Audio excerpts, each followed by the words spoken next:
සුබ දවසක් ඔයාට. වරස් පවුලේ බලවත්ම කෙනා ගැන ඔයා දන්නවද? එයා සුදු පාට වුණාට අනිත් අයට වඩා ගොඩක් දරුණුයි. මමද ඔයාලට කියන්නේ පෝලර් බෙයා ගැන. එහෙමත් නැත්නම් හිමවලසා ගැන. එහෙනම් subscribe කරලා මාත් එක්ක යන්න වීඩියෝ එකට. හිමවලසුන් මූලික වශයෙන් ජීවත් වන්නේ ආක්ටික් කලාපයේ.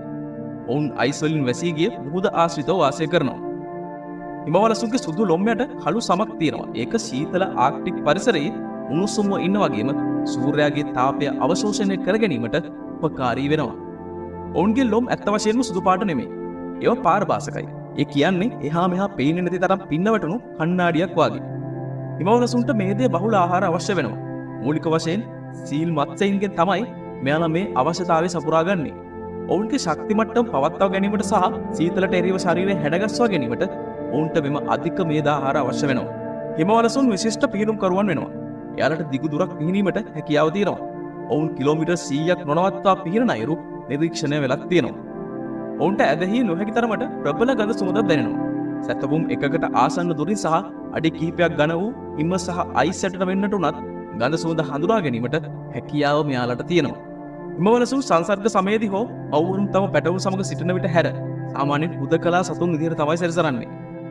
පෘථුවියේ සීතලම පරිසරයක ජීවත් වුණත් හිමවලසුන් මිනිසුන්ගේ උෂ්ණත්වයට සමාන උණුසුම් ශරීර උෂ්ණත්වයක් පවත්වා ගන්නවා. ඔවුන්ගේ පාද අයිස් මත ඇවිදීම සඳහා විශේෂයෙන් අනුවර්තනය වෙලා තියෙනවා. රළු පත්ල සහ ඔවුන්ගේ ඇඟිලි අතර ලොම් අයිස් මත තදින් අල්ලා ඇවිදීමට උපකාරී වෙනවා. හිමවලසුන් ගැබ් ගැනීම සාමාන්‍යයෙන් මාස 8ක් පමණ වෙනවා. ගැහැණු සතුන් සරත් ඍතුවේදී ගුහා වලට ඇතුළු වෙනවා. එහිදී ඔවුන් සාමාන්‍යයෙන් නොවැම්බර් සහ ජනවාරි අතර පැටවුන් දෙදෙනෙකු බිහි කරනවා. මෙම කාලය තුල ඔවුන් නිරාහාරව තමයි ඉන්නේ. එයාගේ ඇඟේ පවතින මේදේ නිසා එයාට එම කාලේ නිරාහාරව ඉන්න පුළුවන් වෙනවා. බැල පැටවුන් ලැබෙන්න මාස 3කට පෙර සිට මෙම ගුහා තුලට වෙලා තමයි කාලය ගත කරන්නේ. දේශගුණික විපර්යාසය නිසා හිමවලසුන්ට සැලකිය යුතු බලපෑමක් ඇති වෙලා තියෙනවා. ආක්ටික් අයිස් දියවීම නිසා ඔවුන්ගේ දඩයම් බිම් අඩු වෙලා වගේම මේ වන විට ඔවුන්ගේ පැවැත්මට ඒක ලොකු තර්ජනයක් වෙලා තියෙනවා.